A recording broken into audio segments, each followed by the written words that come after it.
Bien. Mucho gusto, ¿Cómo va Eduardo. eso? ¿Qué dice? ¿Qué dice? Toma ¿Cómo le va? asiento. ¿Qué le va? No sé, ¿querés? ¿La agenda del día? No, precisamente, digamos, estas son cosas que fueron surgiendo adicionales en el día. Adicionales, ya son como Sí. 4 adicionales. Algunas más también. ¿Algunas más? Sí, reunión de paritarias a la tarde, reunión de inspecciones, un tema relacionado con el Procrear. Están a full con el Procrear.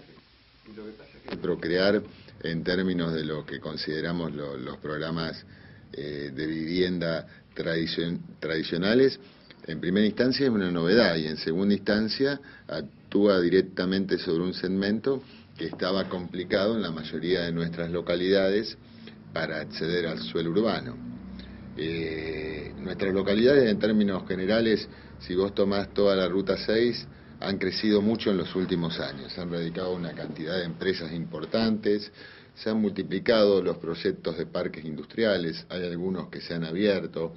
Entonces se produce toda una cuestión que genera por ahí que los chicos de nuestras localidades se casen porque tienen trabajo acá, que tengan trabajo, digamos, la señora y el chico, que tengan vehículos en muchos casos, que puedan irse de vacaciones, pero que en virtud de los precios prohibitivos le cueste muchísimo acceder a la vivienda, porque el suelo urbano ha aumentado mucho su valor y ni que hablar de una vivienda en el centro de Cañuelas o en el centro de Lobos o en el centro de San Vicente. El Procrear actúa directamente sobre ese sector.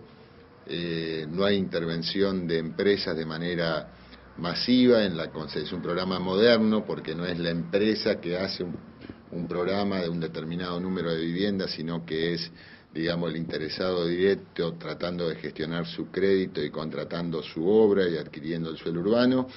Entonces hace que la agenda de los municipios en muchos casos esté relacionada con el tema del Procrear y la necesidad de proveer suelo urbano mediante la adquisición, en otros casos mediante el cambio de las ordenanzas que le permita a ese sector tan poderoso de las economías locales, que son aquellos individuos que acceden al Procrear, acceder al suelo urbano y cumplir, digamos, con el anhelo de la vivienda propia. Si hoy tomás la región específica de la Ruta 6, entre el 40 y el 60% de los planos que se presentan en los municipios en obras particulares y que tienen que ver con el pago del tributo del derecho de construcción están relacionados directamente con el Procrear. O sea, es una demanda muy fuerte, es un programa exitoso y hay una obligación desde los municipios de articular con la provincia y la nación para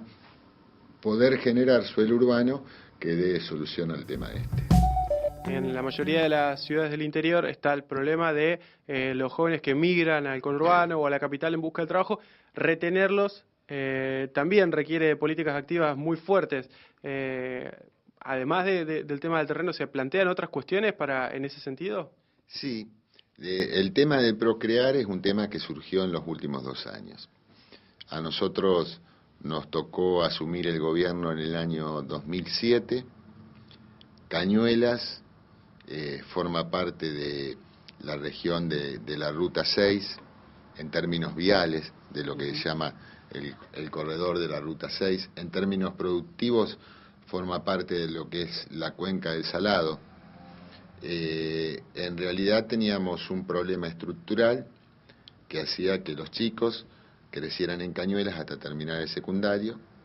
Quienes elegían seguir el profesorado docente tenían una alternativa en Cañuelas. Quienes no elegían seguir el profesorado docente debían emigrar hacia otra ciudad o polos universitarios ya consolidados.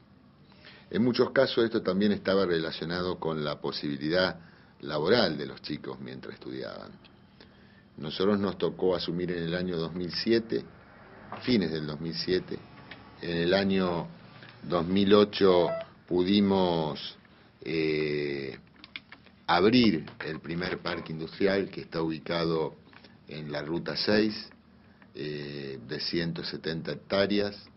Ahí adquirieron parcelas 56 empresas, hoy se encuentran radicadas alrededor de 45 empresas muy pero muy importantes, desde Daiplas hasta la empresa esa de viviendas que tiene el programa en televisión y que vemos semana a semana, hasta, digamos, Samsung con la línea de lavarropas, con un proyecto de ampliación importante en este año. Esto ha generado una cantidad de puestos de trabajo muy pero muy importante y ha generado una posibilidad real de que los chicos consigan trabajo y se queden en Cañuelas y puedan realizar, digamos, su vida en Cañuelas.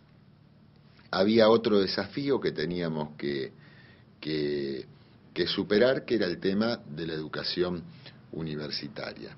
En el año 2009 pudimos traer a Cañuelas una universidad privada, que fue la UCES, después trajimos la Universidad Tecnológica Nacional y después pudimos traer la Universidad de Morón.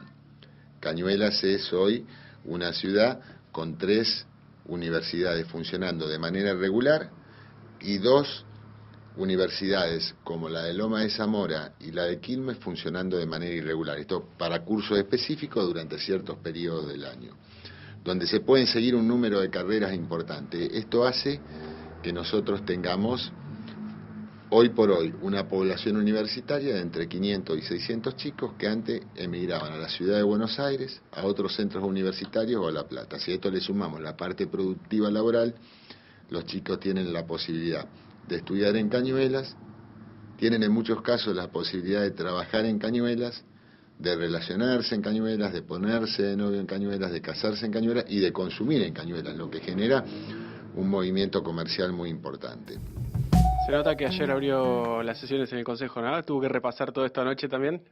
Lo tenemos muy presente, sí, lo tenemos muy presente porque uno siempre en la apertura de sesiones del Consejo repasa, o el escenario ideal es poder repasar lo que se ha hecho y proyectarlo. Claro, ver lo que falta, cuáles son los desafíos. Y al otro día leer los diarios, la oposición diciendo, no, pero para el intendente es todo color de rosa, ¿no es cierto? Y no dijo todo lo que está hecho mal. ¿Se tiene que castigar al intendente en la apertura de sesiones? Pero yo creo que sí, que es normal de la democracia, que cada una de nuestras comunidades, más allá de cualquier circunstancia, en estos 30 años de democracia ha evolucionado de manera muy, pero muy positiva. Y si yo contara otra realidad que la existente, que la que nos choca todos los días, o si lo hiciera la oposición, después siempre está el ejercicio de la soberanía popular, que llega el momento, vota, ordena las cosas, cuando hay visiones de la realidad diferentes, digamos, indudablemente, o todos tienen parte de la verdad, o hay algunos que se equivocan más y se equivocan menos, y dentro de la democracia están las comunidades para ordenar este tipo de cosas.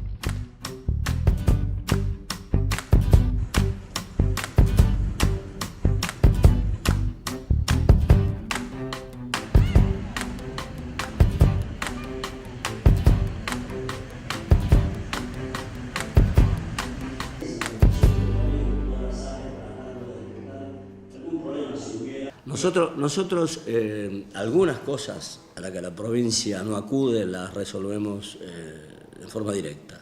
Esta noche voy a anunciar una obra que está reclamada desde hace mucho tiempo, que es una de las zonas de acceso a la ciudad, que está un crédito, no un crédito, sino un subsidio congelado en la provincia y que no ha llegado. Hoy hablé con el subsecretario de Economía de la provincia, con el contador Guastavino. El lunes nos va a dar alguna información con respecto a eso, pero la plata no viene. Mientras tanto, la vamos a hacer nosotros igual. No nos sobra demasiado, pero vamos a tratar de hacerlo. ¿Cómo están de recursos en la municipalidad en cuanto a la cobrabilidad, por ejemplo, de las tasas, que suele ser un problema? Mantenemos un buen nivel de cobrabilidad. Esta es una zona con ciertos privilegios. Estamos en la parte más importante económicamente hablando del sector agropecuario, del sector agrario sobre todo, por la producción de soja, maíz y todo eso en el norte de la provincia de Buenos Aires.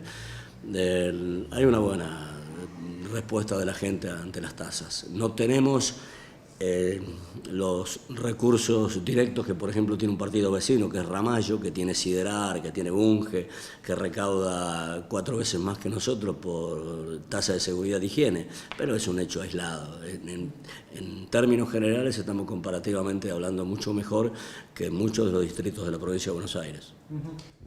Volviendo un poquito al tema de la seguridad, está debatiéndose o a punto de debatirse en la legislatura una ley para que distritos como Pergamino puedan tener policía municipal, que hoy está vedada hasta distritos de 70.000 habitantes. ¿Cuál es la posición del Ejecutivo en torno a eso? No tenemos una posición tomada en definitiva porque tampoco tenemos cuáles van a ser las pautas fundamentales de esa ley, cómo se va a proyectar y cómo se va a poner en vigencia. En principio nos parecía, siguiendo un correlato con lo que opinaba Gutiérrez cuando fue intendente, que no era una mala idea, pero hay que ver con qué recursos vamos a contar, qué nos va a aportar la provincia, cuáles van a ser los elementos, qué es lo que tenemos que poner nosotros. Hay una experiencia en este sentido que es lo de Buenos Aires. Buenos Aires ha sido la policía urbana de la capital federal, por cantidad, creo que ha tenido un muy buen resultado. Ustedes son muy cercanos a Buenos Aires y creo que es así, pero no sé si en los pueblos se puede trasladar esa experiencia. Hay dudas, el radicalismo, por ejemplo, en la legislatura ha planteado muchas dudas. En torno a esto hay intendentes que han dicho que no están listos, que no estudiaron y no se prepararon para convertirse en sheriff. Pero más que dudas hay inseguridades, porque tampoco está demasiado explícito cuál va a ser el mecanismo para que funcione. Yo no quiero tomar en esto, dar una respuesta contundente porque me parece que no es el momento. Y además va a demorar. Soy un fanático de eso. Cuando escribía empezaba mis notas y mis columnas con una frase ajena. Ajá. Pero decía de quién era. Y por ejemplo, el día que hicimos el homenaje a los caídos en Malvinas, que acá murieron 2 chicos de Pergamino, empecé haciendo una cita de alguien que hace 2000 años dijo que las guerras son las peores infamias de la humanidad. Y la dijo un tipo hace 2000 años, con lo cual, a pesar del tiempo, a pesar del no le podía reclamar derecho de autor, pero le dio las comillas. No, pero además le dije quién era, así que me quedo tranquilo. En eso lo respeto. Cuando afano diciendo a dónde. Pero por ahora y definitivamente me limito a las frases. Como hombre de la gráfica se valora eso, porque la verdad que no está muy difundido el hábito de citar la fuente. Me parece que no está muy difundido el hábito y lo digo con profunda pena, de pensar demasiado. Yo a veces me pongo a leer algunos medios y lamentablemente el nivel de exigencia que hay en los jefes de redacción no es el mismo que existía cuando nosotros empezamos a recorrer ese camino. Yo tuve una escuela de periodismo que no era tal, sino que nos metimos ahí. La gente de La Nación, de la sección Deportes y redactores de La Nación, que eran de una estatura gigantesca, que a mí me enseñó muchísimo y me obligó permanentemente a recurrir a brevar en distintos lugares para poder escribir con cierta seriedad y por lo menos decir lo que estoy escribiendo tiene algún fundamento. Bueno, una prosa clara habla de un pensamiento claro también. No sé si es así, ya aceptarlo sería caer en la pedantería y no me gusta. Yo trato de ser lo más lineal posible, tener el perfil más bajo posible, tratar de establecer una actitud de respeto hacia los demás y para que los demás me respeten a mí, pero no, trato en la medida de lo posible de no golpearme el pecho nunca, trato de resolver las situaciones con la colaboración de mis amigos, de la gente que me rodea, y me hago cargo de mis propios fracasos, que creo que es una manera de ir avanzando, de ir progresando, aunque ya a esta altura no creo que pueda aprender demasiado más, pero ya está. Yo les agradezco realmente la presencia de todos ustedes. Creo que se abre una tarea realmente difícil para quienes componemos este Ejecutivo. Nosotros creemos que, como decía un viejo pensador francés del siglo XVIII, el gobierno no es malo, ni siquiera pretendemos imponer y ser mejor. Es aquel que hace menos ostentación, se hace sentir menos y el que resulta más caro. Yo me iré, como digo siempre, ya como una cábala,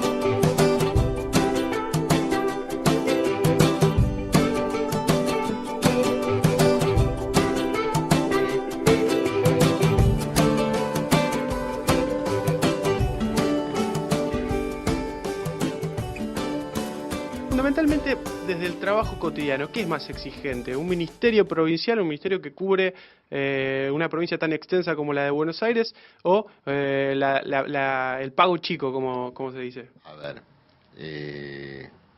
la experiencia del Ministerio de Asuntos Agrarios ha sido altamente positiva.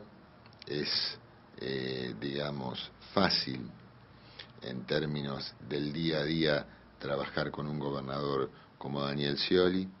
Es fácil articular con un gobierno nacional que nos ha dado respuestas importantes en la implementación de los programas. Es tenso el escenario de discusión en medio de una política de retenciones que lleva muchos años con cada una de las organizaciones que representan algunos sectores del campo, porque el campo es un abanico mucho más fuerte que nos excede a nosotros, excede a las organizaciones. Como universo es un colectivo que está por encima de las organizaciones que van representándolo en los diversos segmentos. Pudimos llevar adelante programas importantes de agregado de valor en cada una de las escuelas agropecuarias de la provincia de Buenos Aires. La provincia de Buenos Aires tiene más de 100 escuelas agropecuarias que son una extraordinaria plataforma para invertir, para producir el debate entre nuestros pibes y para que sean también, digamos, utilizadas como escenarios donde por intermedio de emprendimientos industriales o artesanales pueda agregarse valor en origen en cada una de las producciones de las escuelas agropecuarias de la provincia de Buenos Aires. Vos vas a encontrarte con escuelas agropecuarias que tienen una matrícula de 50 pibes y te vas a encontrar con escuelas agropecuarias que tienen una matrícula de 500 chicos.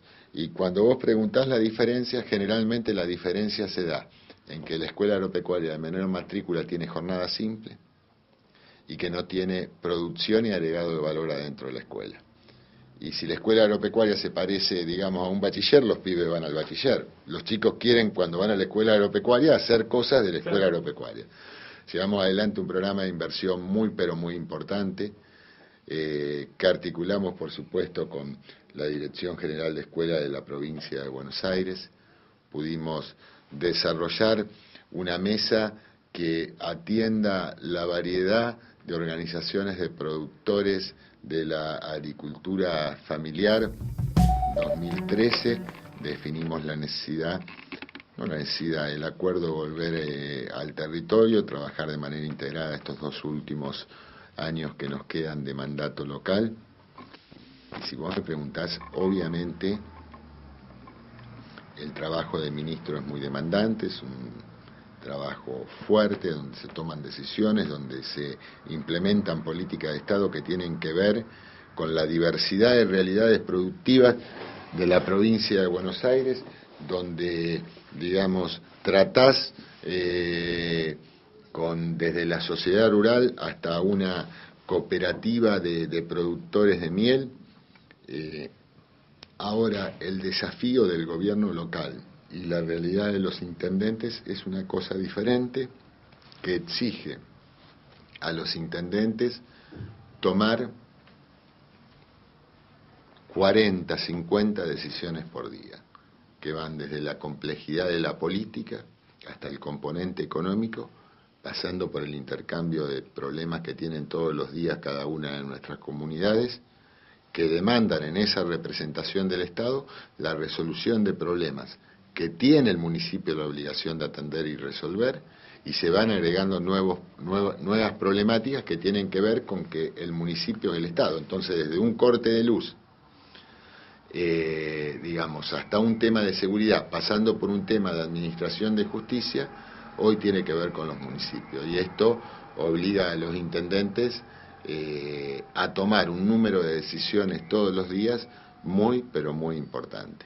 No hay nada parecido, digamos, a ser intendente en la provincia de Buenos Aires en cuanto al nivel de exigencia en el día a día. Puede haber diversas responsabilidades, un funcionario provincial tiene otras responsabilidades. Es posible que pueda desarrollar programas a mediano y a largo plazo.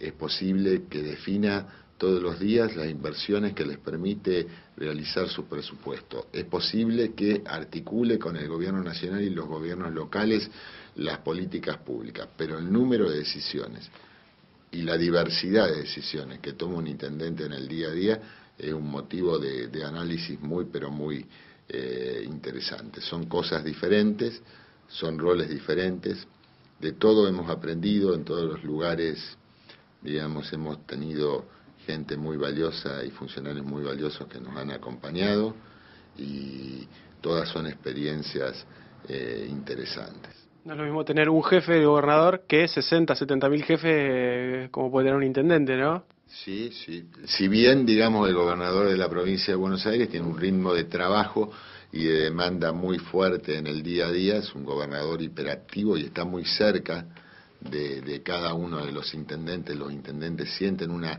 proximidad en cuanto a la cantidad de las visitas, de problemáticas de cada uno de los distritos con el gobernador, a la demanda directa. Yo, digamos, acá en Cañuelas, en el lugar donde vivimos desde hace muchísimos años,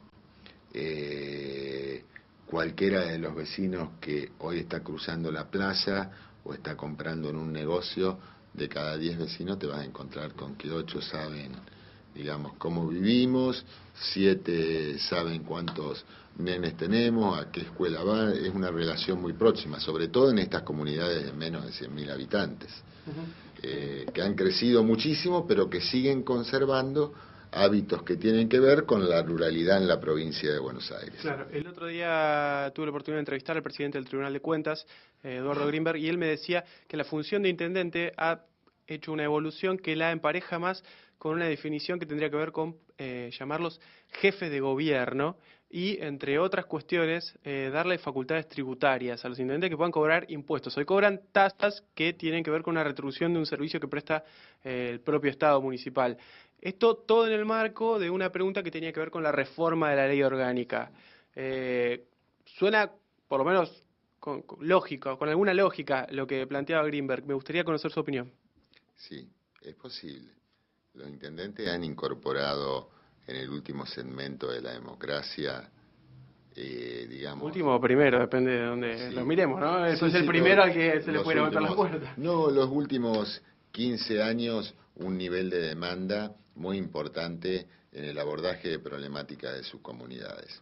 Muy diverso, de funciones que antes por ahí recaían claramente sobre otros niveles del Estado, pero que hoy nuestras comunidades definen de alguna manera una demanda muy muy fuerte sobre cada uno de los municipios. Sin embargo, digamos, nosotros seguimos cobrando tasas municipales y por ahí no tenemos la posibilidad de cobrar impuestos que tienen que ver con la multiplicidad de funciones y misiones que se han incorporado como demanda de la última generación de ciudadanos, que, digamos, después de hacer el asfalto, después de hacer el acceso, después de traer parques industriales, después de traer universidades, la demanda ciudadana sobre los municipios sigue cambiando de manera vertiginosa y sigue subiendo en su nivel de exigencia. Por lo tanto, se necesitan nuevos elementos de gobierno y nuevos elementos tributarios. Y quizá ha llegado el momento político, y cuando decimos momento político no estoy diciendo ahora, sino que puede ser el año que viene, el otro, de rediscutir una nueva ley orgánica de las municipalidades que contemple la realidad que están viviendo cada uno de nuestros municipios. Le quería preguntar sobre la relación con la intendenta, ex intendenta, tal vez futura intendenta, uno nunca sabe, con su esposa. ¿Hay un doble comando ahí? ¿Cómo le cuido el sillón? ¿Cómo es la relación? Mira, ha sido una excelente... ¿Fue jefa de gabinete también? Fue jefa de gabinete y sigue siendo jefa de gabinete. Digamos, nosotros nos conocimos militando políticamente adentro de un local partidario, hemos transitado todas las carreras políticas en diversas funciones, pero trabajando muy cerca uno del otro. Durante el tiempo que Marisa ha sido gobierno, digamos, se firmó el segundo y el tercer parque industrial, se avanzó en un 70% de la obra del hospital. Yo traje la primera universidad, yo trajo la segunda, la tercera y la cuarta. Pudo comprar los terrenos que hoy nos permiten estar desarrollando la planta de tratamiento de residuos, y hizo el pedido y el proyecto y inició la obra de la nueva planta de tratamiento de líquidos cloacales, que es una obra de 75 millones de pesos que se está realizando en Cañuelas. Ganó las elecciones en las cuales su gobierno tuvo que ser plebiscitado, así que yo estoy muy agradecido por la tarea cumplida y lógico, es una de las figuras importantes de este gobierno. Imagino la vuelta a casa la noche después de comer. No tengo un problema acá con un convenio trabado, no, ni me hablé, que yo estoy con los chanchos, que una convivencia difícil ahí, ¿eh? En realidad yo tomamos la decisión cuando me tocó estar en la provincia de viajar temprano a la mañana y volver siempre a Cañuelas cuando terminara mi trabajo, de tal manera que nunca me desvinculé del día a día. Fue todo un desafío que intentamos llevar de la mejor manera, y en realidad nos sentimos durante ese tiempo bien, con cada uno en la función que le tocaba, con el desafío obviamente de seguir construyendo Cañuelas y de cumplir con el rol que nos había dado el gobernador, y nos sentimos también muy cómodos y muy felices trabajando juntos. Lástima que llegamos tarde para la fiesta de la picada. Para el año pasado sí, pero para el de este año y para el otro estamos temprano. Pero lo vamos a estar invitando. Muchas gracias. Muchas gracias, de verdad, un placer.